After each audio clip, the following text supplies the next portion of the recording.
ক্ষুধায় কাতর গাজাবাসী, দেওয়ার মতো রক্তও নেই শরীরে। ইসরায়েলের অবিরাম হত্যাযজ্ঞে নিশ্চিন্ত প্রায় গাজা, চারদিকে মৃত্যুর মিছিল। এরই মধ্যে বাড়ছে ক্ষুধা, বন্ধ হয়ে গেছে বেকারিগুলো, বাজারগুলো খালি পড়ে আছে।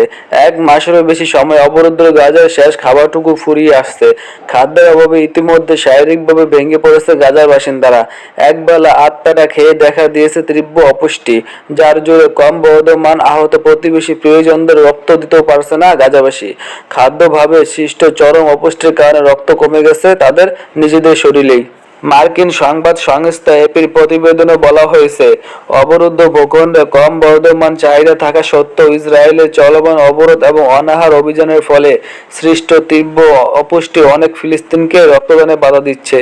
2023 সালের অক্টোবরে যুদ্ধ শুরুর পর গাজায় সম্পূর্ণ অবরোধ আরোপ করে ইসরায়েল। খাদ্য, পানি, জ্বালানি এবং মানবিক সাহায্য প্রবেশের পথ বন্ধ করে দেয় বর্বর সেনারা। পরবর্তী সময়ে থেমে থেমে কিছু ত্রাণ সরবরাহ অব্যাহত থাকলেও 2 মাস থেকে আবারও পূর্ণ অবরোধ পুনর্বহাল করে ইসরায়েল। এতে আবারও তীব্র খাদ্য সংকটে পড়ে গাজাবাসী, যার সরাসরি প্রভাব পড়েছে রক্তদান কর্মসূচিতে। অপুষ্টির কারণে গাজার অনেকে রক্তদান করতে অক্ষম হয়ে পড়ছেন। রক্তের ইউনিটের কম বর্ধমান চাহিদা মেটাতে ব্যর্থ হচ্ছেন তারা। স্বেচ্ছাসেবক আব্দুল্লাহ আল আরের বলেছেন, আমি সাহায্য করার জন্য কিছু করতে চেয়েছিলাম, কিন্তু রক্তদান করা আমার পক্ষে কঠিন ছিল, কারণ আমাদের শরীর আগের মতো নেই। আমরা অনিরাপদ পানি পান করি। আমার কিছু বন্ধু রক্তদান করতে পারেনি, কারণ তাদের হিমোগ্লোবিনের মাত্রা খুব কম ছিল। গাজা ব্যাপটিস্ট হাসপাতালের তরুণ স্বেচ্ছাসেবক ইয়াহিয়া আল জারদ রক্তদান করার চেষ্টা করেছিলেন, কিন্তু তিনি একটি সম্পূর্ণ ইউনিট 450 গ্রাম সম্পূর্ণ করতে পারেননি। মাঝপথে থামতে হয়েছিল তাকে। তিনি বলেন, ক্ষুধার কারণে আমি দুর্বল হয়ে পড়ি, এই জন্য রক্তদানে ব্যর্থ হই। হাসপাতালের রক্তদান অভিযানের তত্ত্বাবধানকারী ল্যাব বিশেষজ্ঞ হুদা আবু দালাল বলেছেন, রক্তদান করতে আসা 20 থেকে 30% স্বেচ্ছাসেবক রক্ত স্বল্পতায় ভুগছেন।